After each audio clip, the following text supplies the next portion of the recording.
MIDC मध्ये दररोज होणारी खंडणी, मारहाण आणि चोऱ्या यावर कारवाई करावी अशी मागणी उद्योजकांनी जिल्हा पोलीस प्रमुख यांच्याकडे निवेदनाद्वारे केली आहे।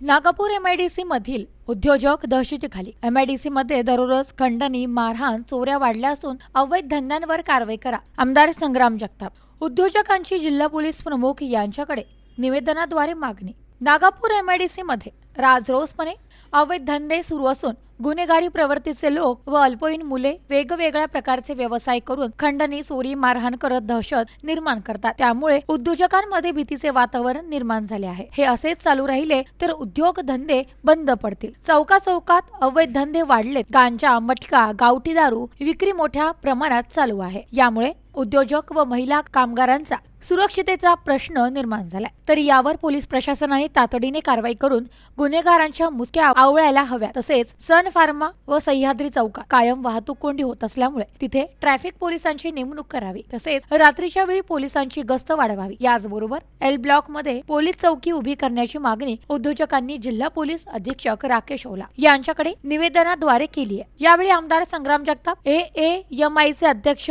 जयद्रथ खाकाळ, उपाध्यक्ष महेश इंदानी, राजेंद्र कटारिया, सचिव सागर निंबाळकर, चिन्मयी सुटक, सुमित लोढा, पुरुषोत्तम मुरा, दौलत शिंदे, दीपक अकोलकर, गोकुळ हांडे, रोहन गांधी, सचिन पाठक, दीपक नागरगोजे आदींचा उद्योजक मोठ्या संख्येने उपस्थित होते। क्लासिक हॉटेल ते गांधीनगर पर्यंतच्या रस्त्यांवर राजरोसपणे अवैध धंदे सुरू असून अल्पवयीन मुले व्यसन करून त्यांच्याकडून गुन्हे घडवून घेण्याचे काम करत होते। उद्योजक हा आपल्या देशाचा आर्थिक कणा असून त्यांना व्यवसायासाठी सुरक्षित वातावरण निर्माण करून देणे ही आपली जबाबदारी आहे।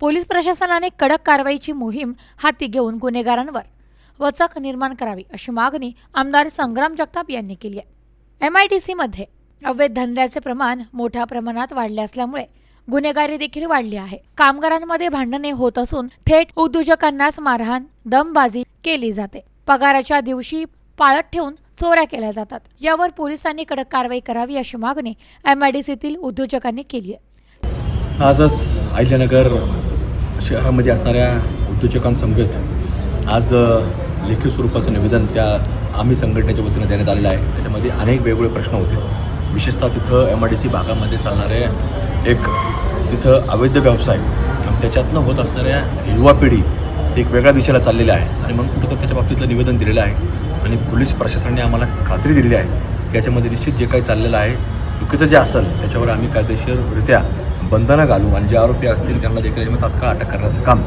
पोलीस प्रशासनाच्या वतीने केलं जाईल अशी आम्हाला त्यांनी शाश्वती दिली आहे। दुसरा एक विषय सर आम्ही शरद पवार गटाच्या प्रवक्त्यांनी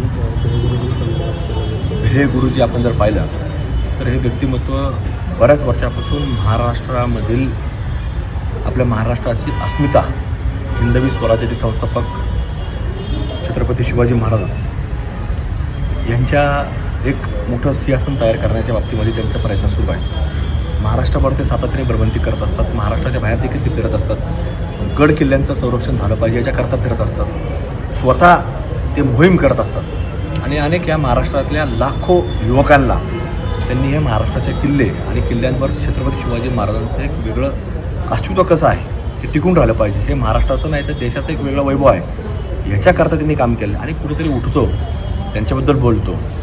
ते लोक आता कसले आहेत, कोणत्या विचाराचे, ते भारतीय नाही आहेत, ते फक्त भारतामध्ये राहतात पण त्यांची विचारधारा ही पाकिस्तानधाराची नाही।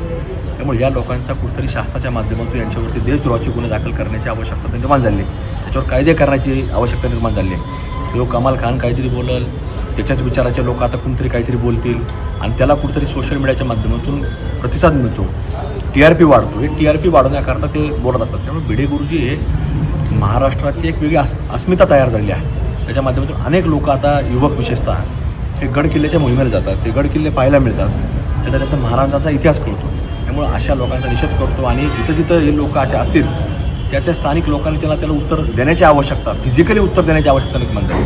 Bureau report, news today 24, Ahilyanagar.